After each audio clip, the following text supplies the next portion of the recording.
Се најавуваше дека по изборите власта ќе прави вистинска македонска резолуција за евроинтеграциите, но засега нема ништо од тоа. Се чини ќе се почека стартот на едната година за кога владата очекува одредено придвижување на неоправдано блокираната евроинтеграција на Македонија.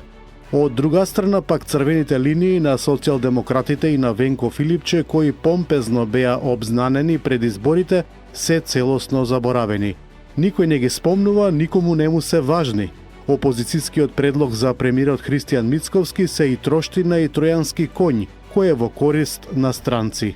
Граѓаните пак на изборите пратија јасна слика и по ова прашање каде Филипче бараше да се смени уставот, а потоа да се види како понатака. Затоа СДСМ и скоро и да нема градоначалници. Затоа е можеби и добро што сега воопшто не се тема црвените линии на социјалдемократите.